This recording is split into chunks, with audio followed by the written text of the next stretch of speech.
Hello and welcome to this very special program about a very special issue with one of the world's most special human beings, Bill Gates. You know, I do remember a few years ago interacting with Bill Gates in front of an audience of IIT and techie students.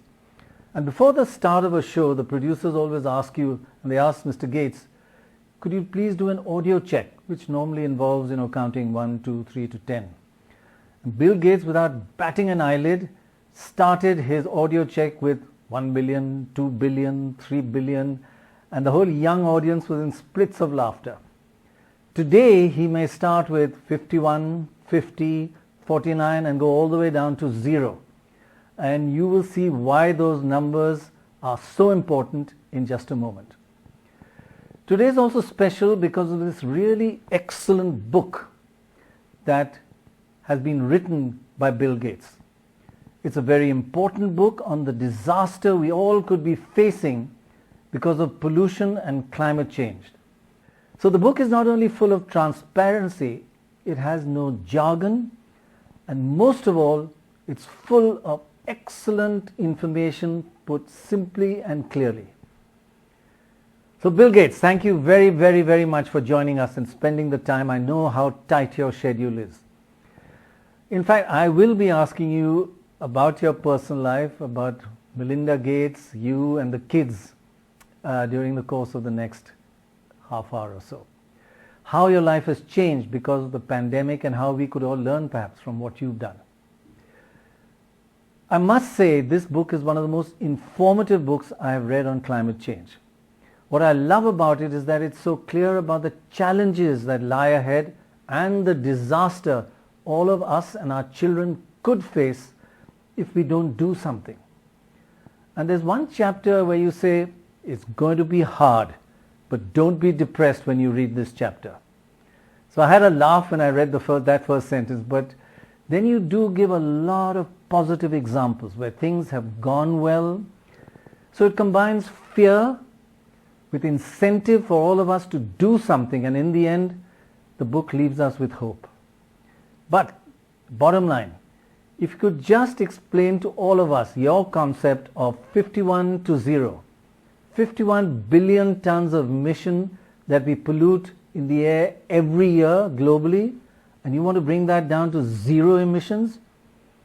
Isn't that too ambitious, going to 0? Is it an idealistic target versus what could have been a more practical target? Yeah, getting from 51 billion, which is the total number of tons emitted per year globally, down to 0 is going to be the hardest thing humanity's ever done. It's going to require more capital investment, more innovation, more collaboration, but it's pretty imperative that we do it. The destruction of natural systems and the change to the weather and just the heat that a country like India will be dealing with and what that means about outdoor work, it's really disastrous. And I wish the goal was only to reduce 30 or 40%, but as long as you add CO2 to the atmosphere, it stays there for thousands of years. And so the increase in temperature is basically the sum of all the emissions over a long time in the past. So as long as you're adding any, the temperature is going up. And that means we have to look at all the sources of emissions. Yes, you have a very clear chart in the book that clarifies what are the different sources of pollution. And it will change a lot of people's perspectives. The varying extent to which we are damaging our environment with greenhouse gas emissions. And the worst 7 polluters are coal with 19% of all pollution, cars and buses with 12%, livestock, cement, natural gas, steel, all with about 6% each. The perception that people have is often very different from this. And most people don't realize that's actually a very broad set of things. Many people would say, it's coal plants making electricity, it's gasoline cars, but it's also all the industrial processes, a cement factory, steel factory, and even in transport, there's aviation and trucks that are very difficult to electrify. And so if you look at how much electricity capacity India will need as it shifts things that don't use electricity to use electricity, and as its economy grows and people are expecting air conditioning and lighting, it's mind-blowing the challenge of building that cheap, reliable, clean electricity capacity. So India's going to be one of the most affected countries in the world because it's near the equator. Another thing I liked about this book is that it tells you the advantages of going along a particular path. So it's got incentives built in.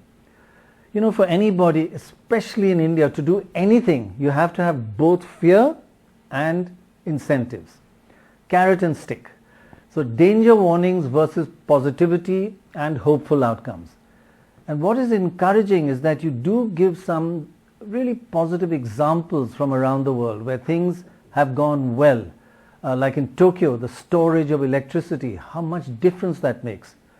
I wonder if you could give us 2 or 3 examples that you think could be replicated in other countries, like we could use these in India as well. Well, lithium-ion batteries for electric cars, that's a great story. The cost of solar panels, the cost of land-based wind. There's work in the UK now to incent the price of offshore wind to come down. So that's very promising work. There's various ways of growing food or making food that mostly U.S. companies are working on, that you can create something that tastes... Yes, exactly. It tastes and looks like meat, but it actually is not meat at all. I have actually eaten this in restaurants in San Francisco, and really it's delicious and amazing substitute for meat. But no animals were involved in that, and that is another surprisingly big source of emissions. A lot of people are going to try and make cheap hydrogen in a green way, because if you could have that, you could use that for a lot of processes. But that's an example of something where we've hardly begun to work on that, because people didn't realize that you have to cover every one of these activities. Now, you point out in the book that there are so many exciting new ventures happening, new technologies, but many environmentally friendly processes and technologies are much more expensive. It's called the green premium. That's the premium or the extra cost it takes to produce something using green technology. The book highlights how variable, though, this green premium is. The extra cost of switching to green-friendly technology is so different. Some new technologies are not that much more expensive, like electric cars and buses. Electric cars cost only now 15% more than petrol cars over, say, an 8-year period. But producing cement, for example, using new green technology costs 75% more. That's almost double, actually, than existing methods. That is prohibitively expensive. Now, this extra cost of switching to green production methods, the green premium, faces this question that we come up against all the time when we talk about being environmentally conscious. We hear, oh, India is a developing country. First, let's become developed, let's progress, let's get less poverty, and then we can think about the environment. It's a kind of sequential process rather than a parallel. So how do you overcome that objection? Absolutely. The key is that you measure for all these activities what I call the green premium, which is that extra cost. And so I always think if the world wants to get to zero by 2050, the world has to say to India, please use green approaches. And India will look and say, okay, that costs a lot more. Are you willing to subsidize us? Well, if it's trillions of dollars, the answer is no. And if India has to build less buildings or have less air conditioning in the face of those needs, that's a dilemma. It's not likely that you'll reduce that activity because the historical responsibility for emissions is not India's. It's the the rich world and now, somewhat China, India's emissions are still quite low. So unless we innovate what I call this green premium, this extra cost, down over the next 30 years by about 95%, then it's hard to believe that middle income countries, which India is a good example of, that they'll choose to make less houses or less cement or all these things when you're still trying to meet basic needs. It's not as extravagant as the consumption is in the rich countries. Right. Actually, I just want to go back to something which I've seen you actually do, and it really blew my mind. And I really feel India should learn from you, and we all need to do this. And this is what you did. Our rivers desperately need cleaning. They are really polluted, and a lot of it is because sewage and industrial waste just comes flowing into the river. So you have a video which shows a technology plant which, if the source of the water, the input is dirty sewage, that sewage, after going through the plant, comes out clean. In fact, you actually drank that sewage water after it was cleaned.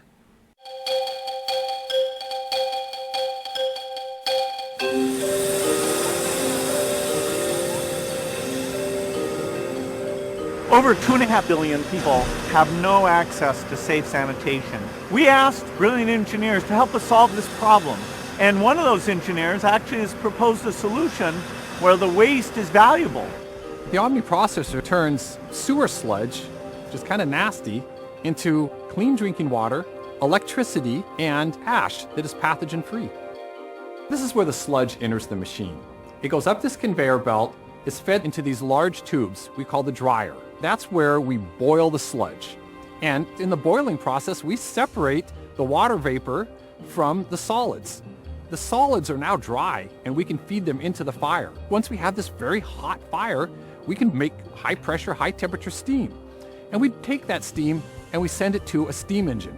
And the steam engine drives a generator that makes electricity that we use for the processor, and also excess electricity that can be delivered back to the community. The water vapor that's created in the boiling process is run through a cleaning system until we have the cleanest, purest water you can possibly imagine. The sanitation system as we know it in the developed world cannot work in developing countries. So what we need in developing countries is a very simple system. The entrepreneur that owns this processor will get paid for the input, the sludge. And that same entrepreneur will get paid for the outputs, the electricity, the water, and the ash. I am very impressed with this solution we're seeing here. It generates electricity, it generates clean water. It will grow to every corner of the earth that needs it because it makes money every day. It's water. That's really amazing. Tell us a bit about that, because it could transform our rivers, especially the Ganga. Yeah, so toilets are a huge problem because the way it's done in rich countries is you bring a lot of water in, which is expensive, and you make it dirty, and then you send it out, and you have to have all those pipes and those processing systems. A lot of sewage isn't processed at all. It goes straight into the river as a raw thing, even the Ganges, sadly. Now, the government has set some goals for doing these cleanups, and we do have some new processing capabilities that don't take as much land, and they don't create as much, smell as a typical way of processing fecal sludge. We keep reducing the cost of those so that they become attractive. In the long run, what we actually want to do is make the toilet itself do that work. So it burns the solids and it filters the liquids. And so that we call that the reinvented toilet. And that would be a huge benefit to not only clean up rivers, but stop all these diarrheal disease and the unpleasantness of, pit latrines or, the woods getting, just lots of human waste there. And so our foundation specializes in this toilet or waste management. Yes, that's really crucial for India. And it could transform things here because diarrhea, in fact, child disease of various types are still unacceptably high in our country. And this really could change that dramatically, couldn't it?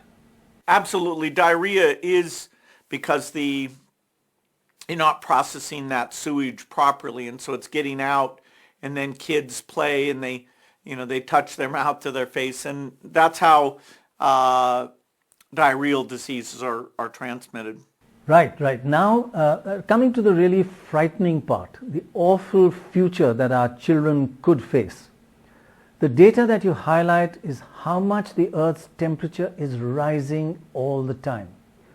It's actually shocking that our Earth's temperature is rising so alarmingly. In fact, already in the period from 1850 to now, the Earth's temperature has risen by about 1 degree to 1.5 degrees centigrade. And what this kind of 1 degree rise means for all of us, especially if it carries on rising at this rate, you mentioned it could mean more terrible storms in which people die and are left homeless, massive wildfires which we are already seeing, the sea level rising as icebergs melt and coastal villages and islands could get submerged, and in fact the productivity of growing vegetables and plants also declines. And your book shows that this destruction caused by a rise in the Earth's temperature, even if it's 1 degree or 1.5 degrees, is directly related to pollution. The Earth's rising temperature is caused by a huge rise in carbon dioxide emissions. This chart shows how those emissions are rising faster and faster, especially look at the curve over the last 50 years. It really is worrying and frightening. And you do talk in this book about 5 great ambitions. It's what you call a spectrum of action, to quote you exactly, about manufacturing, electricity, agriculture, transport, building and construction. Now that's a huge area here in India as well. Could you just explain what you mean by that spectrum of action in just a little more detail for our viewers? Yeah, so the first thing, after you learn the number 51 billion, the next thing to learn is the sectors of emissions. And electricity is about 27%. That's mostly coal plants, but a bit natural gas. Then you have manufacturing, which is even bigger, 31%. And that's the category steel and cement and all the, plastic, paper is in there. Agriculture, partly because of livestock, partly because of fertilizer, and partly because people are cutting down forests. That's about 19%. And then transportation, and this is including planes and cars and everything, is about 16%. And then heating and cooling buildings is the 5th. That's only about 7%. Now for India, those numbers would vary, by country. But that's the global mix, and it is daunting that we don't have solutions for many of those areas. That is, the green premium to make steel in a green way, it's more than double the price, or cement in a green way is more than double the price. Right, that's the key, yes. How do we overcome that aspect, that the price factor for a poor country? What is called the green premium that we mentioned. It's really daunting, and that's the choice that we as a developing country face all the time. Well, that's where innovation comes in. And so we have to have policies that we spend more on the basic R&D, and we target that R&D at all the areas of emissions. And then we have to have innovative companies who can partner with the big companies to actually pioneer these new approaches, some of which will fail, many of which will fail. And then we have to have a market that, even if the green premium isn't zero yet, if somebody is bringing it down, then there's some volume that rewards them and they get on a learning curve.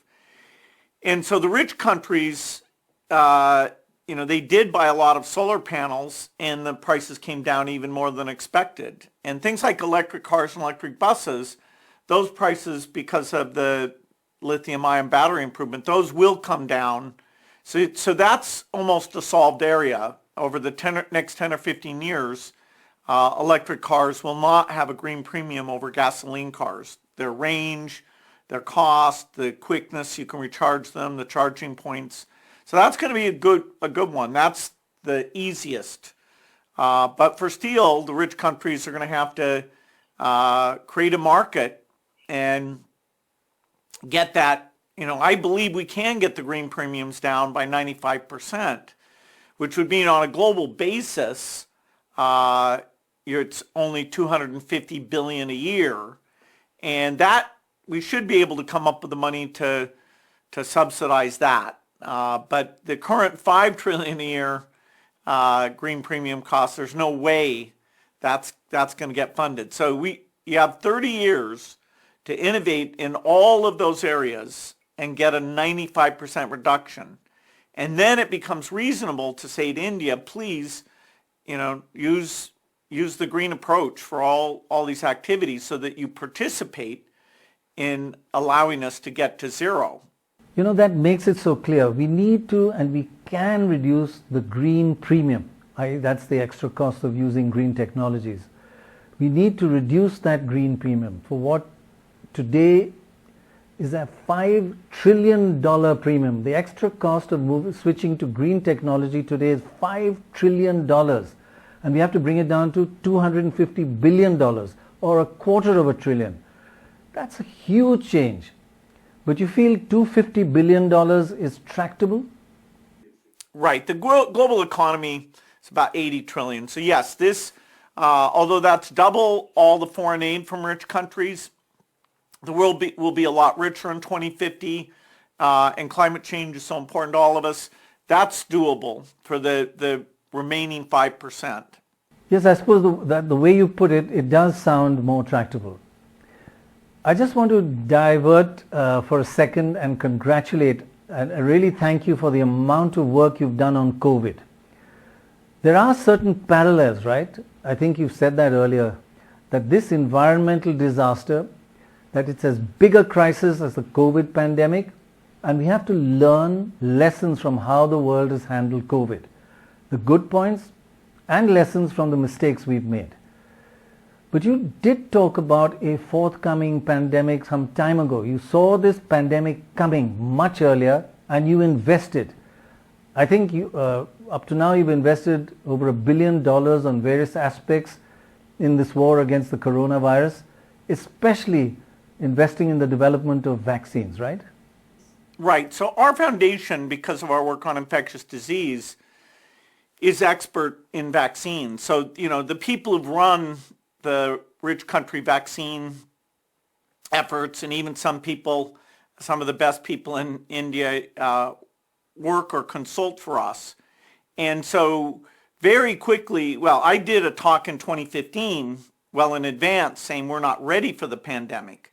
Then as it came, almost identical to the scenario I painted in that TED Talk, we started investing, and our goal was to take our partners, particularly in India, people like Serum Institute and BioE, and get the vaccines being made by the Western companies into those factories without any royalties. So the capacity, the union companies actually have big factories. They don't charge as much for the vaccines, but they sell by volume a lot of vaccines. And so we're working now, the AstraZeneca is being made by Serum, but that's a little complicated now because depending on what variant you have, its efficacy can be higher or lower. But the next two, which do work pretty well against variants, Novavax and J&J, we're moving as fast as we can with great support from our Indian partners to get those manufactured. And then the Indian government's agreed that half of what's made can go to other developing countries, and India will take half and get the priority people in India vaccinated. So that's, the next 6 months it'll make a huge difference. I gave a TED Talk on climate in 2010, and then I gave the pandemic one in 2015. So these are two areas that I've been learning and thinking a lot about. So those two TED Talks, one on a coming pandemic and one on a climate disaster, and look where we are. Please do not give any more TED Talks. But seriously, the worry is, and there's a kind of parallel between this kind of virus pandemic disaster and a climate disaster. And that because as we speak, we find the distribution of vaccines across the world is very asymmetric and unfair. Much more of the vaccines are going to the rich countries, and the poorer countries are not getting anywhere near their fair share. Fortunately, India is a little better off because helped with your initiatives and our own work, we are producing in our country our own vaccine. But other poorer countries, how do we make sure in the environment disaster that there is a more fair distribution of green technology, that it's more equitable in terms of innovations, and it's not that again the rich countries get it all and the poorer countries don't get enough, as is normally the case? How do we make sure that doesn't happen? Well, in the best case, we'll have a 6-month leg, and in the worst case, we'll have an 18-month leg. Now, historically, before the foundation and a group that we helped create called Gavi came along, it was often 20 years. So vaccines like rotavirus or pneumococcus, which are key to preventing hundreds of thousands of children's deaths, those were adopted in the West quite a long time ago, but now they've been adopted. It's actually a great achievement that Serum made a low-cost pneumococcus vaccine, and that's partly why India's now decided to give that to all the children in India, which will save many lives. So everybody involved, Serum, the Indian government, our foundation, all are very proud of what happened there, but that was a big delay. Here with the pandemic, even 6 months feels very unfair.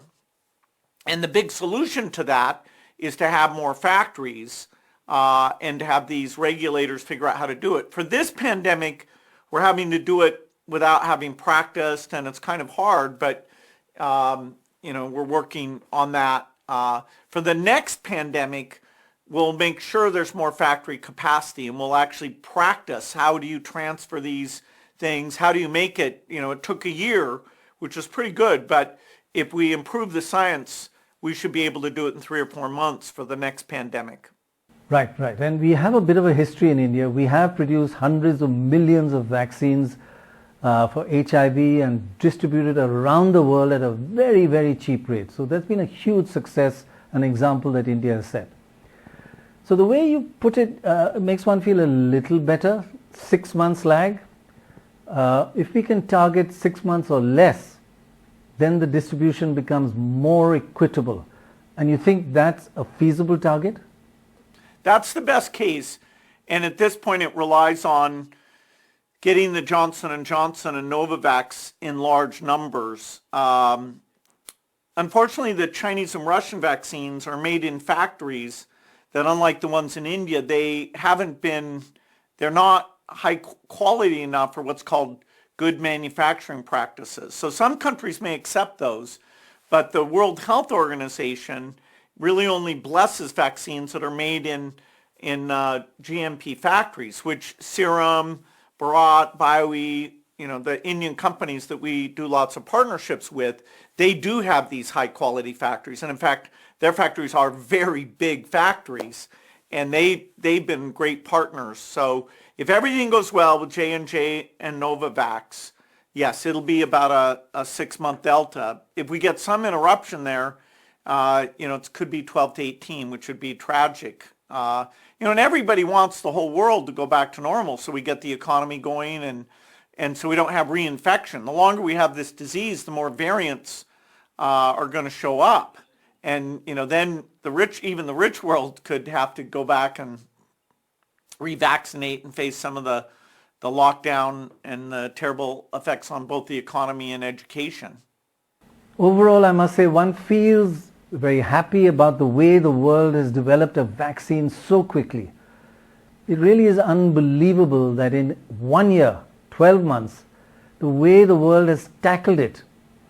I mean, a lot of things could have been better in retrospect, but there are a lot of positives to be learned for the future and for the environment therefore as well. How that if we put our mind to it, if we can do things, we can get it right and get it right so much faster with new technology. But one thing about a pandemic, it's really in your face. Everybody sees it, is terrified, and therefore they act. I mean, I'll give you a parallel which you actually is an eye-opener in your book. It's like nuclear plant explosions. Everybody considers them deadly. But we all may have a misguided view of nuclear energy. You answer the question, is nuclear power dangerous in the book? In fact, the data you present shows it is the least dangerous in the production of electricity in the sense that it leads to the least number of people dying, not the most. In fact, coal is the worst with over 24 people dying per terawatt hour produced. And for the same output, oil leads to 18 deaths, biomass at just under 5 deaths, and gas at 3 deaths. But the comparative figure for nuclear power is less than 1 person dying. In fact, less than 0.1 deaths on average. That is so contrary to perceptions. But the environment tackling that is worse than virus pandemics in terms of the number of deaths. But environment pollution is a slower process. While pollution causes many more deaths, it's not in your face and sensational for the medias and leaders to focus on enough. You're absolutely right. The climate change, because it gets worse every year, it creeps up on you. And by the end of the century, it's very, very bad. It's killing 5 times as many people as the pandemic at its peak. So it's slower, and you have to take action way before the bad stuff happens. And there's not just one invention like the vaccine that can get you out of the problem. It does fit in that you do depend on your government to look ahead on your behalf. And, most governments, including the U.S., feel like, they weren't ready for this pandemic. A few countries like Australia did a better job of getting the diagnostic and limiting the total number of cases.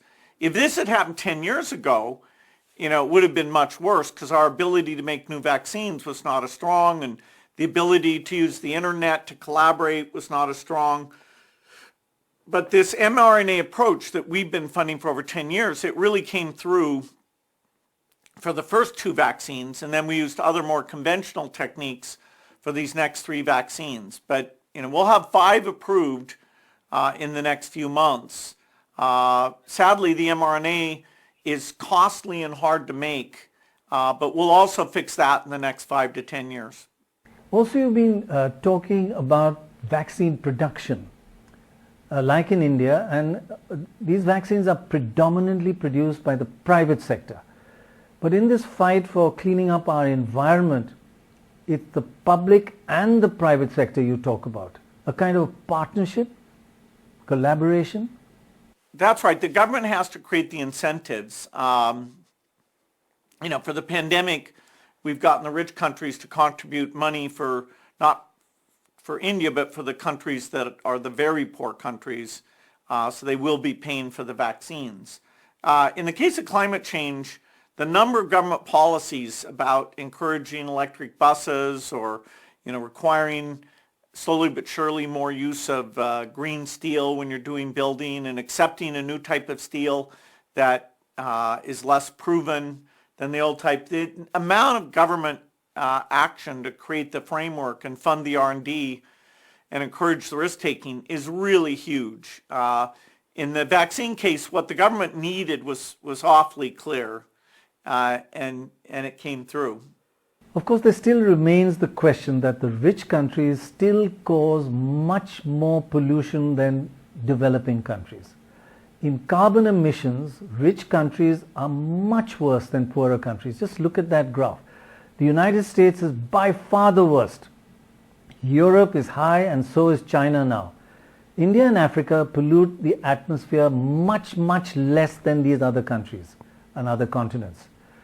Now, shouldn't that kind of thing be taken in the consideration of distribution of green technology? Though, quick warning, while America and Europe are showing a kind of slow declining, falling trend, India is showing a slightly rising trend in pollution. Finally, to make your message absolutely clear, talking to you like this, the message gets across to many more people because people listen to you, but the media also has to play a role like us. But fortunately, the youngsters, the millennials, are much more involved in environment and doing something about it. It's actually quite inspiring. So should we all just sit back and let our youngsters do it, the younger generation, and we can just relax now? Well, no, because we're still in a lot of the key positions, but their interest in it as a moral cause to not, be a generation that's destroying these natural ecosystems and leaving a tragic situation for their children. That's one of the reasons to be hopeful that even though we need to work hard for 30 years and even be a little bit lucky on innovation, the reason I think that'll happen is because of that young generation. And so it's great that they've been activated, and it's great we have this goal, but now we need a plan. And my book was to contribute to, okay, what does a really comprehensive plan, not to do a 20 or 30% reduction, but to drive towards getting all the way to zero. What does that look like based on the acceleration of innovation I got to see in the PC and internet world, and the innovation that I've gotten to see for the Gates Foundation health work, which has also gone extremely well. Well, thank you very, very much indeed. One last question about your personal life and how your daily routine has changed. Give us a quick snapshot of how Bill Gates' life has changed in this pandemic and how we can all learn from you. Well, I'm not doing business trips at all. And so, when I talk to government leaders, it's all online. I was speaking to the new Secretary of State, Secretary of Treasury today. I was speaking to President Macron today. And it's, they've learned how to use, Teams or Zoom or some, great tool for this. And, it means I'm actually surprised how well the foundation, which doesn't go to its offices at all, how much we're able to get our work done this way. I've gotten to see my kids more because instead of being off at school, they've been home quite a bit because they're college aged. And, for me, that's been nice. I don't think they would have liked a normal year. But we've seen them a lot. Of course, we're very lucky. We have a lot of room in our house, and we have a great internet connection. And even the schools they go to did a particularly good job on the online learning. And so, but it's the strangest year. And even as we go back, the questions about telehealth and, do you go to the office 1 week out of 4, or do you go every day? There's a lot that, because our behavior's been disrupted, now we're kind of open-minded to new approaches, some of which will get rid of traffic jams and, real estate being overpriced. And so I'll be fascinated in the years ahead. I certainly didn't think a lot of these things would work as well as they have. It's amazing how well it works. Just one big downside for me is that I'm working harder than ever in the lockdown. I thought, lockdown coming, I can relax a bit. But no, is that same with you? You're working harder than ever? Well, yeah, you're not, like if I travel to India, when I'm going from one ministry to another, I'm relaxing. But now, I can schedule minister number 1, 9 to 10, and minister number 2, 10 to 11. And, hopefully I can get up, for a minute, stretch my legs, go to the bathroom. But yes, it's tempting to just, be in those solid discussions all the time. And it feels very efficient versus, sitting in traffic. But you do have to be careful. You can take that and overdo it. Well, I must end by thanking you very, very much for this book and for spending all this time with us. I think we've gone about a minute over, and I know how tight your schedule is, so I'm very sorry, but let's pretend we went over because there was terrible traffic. That's what we used to say, right? No problem. Thank you.